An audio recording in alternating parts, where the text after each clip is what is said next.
Энголо Канте 1991 жылы 29 наурызда Париж қаласында дүниеге келген. Энголо Канте малийлік тегі бар француздық футболшы, ағылшындық Челси футбол клубының және Франция ұлттық құрамасының жартылай қорғаушысы. Канте өз мансабын Сюрен клубының академиясынан бастады. 2010 жылы Канте Бульон клубының сапына көшті. 2012 жылы 18 мамырда негізгі құрамада алғаш рет Монако клубына қарсы ойнады.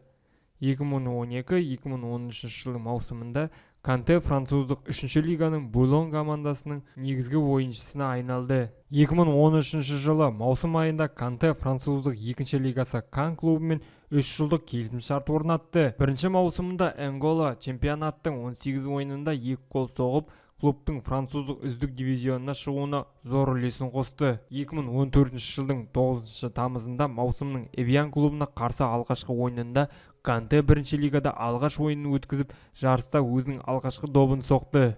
2014 жылдың қазан айында Канте Кан клубымен 2018 жылға дейін келісім шартын ұзартты.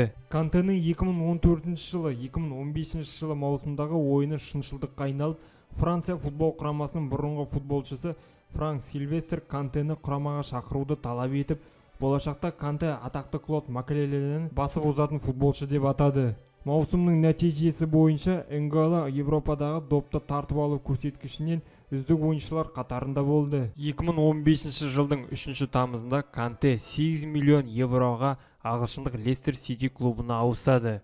7 қарашада Канте Уотфорд клубына алғашқы голын салады. 2016 жылы Челси командасы Лестерден 35 миллион евроға Энголо Кантені сатып алады.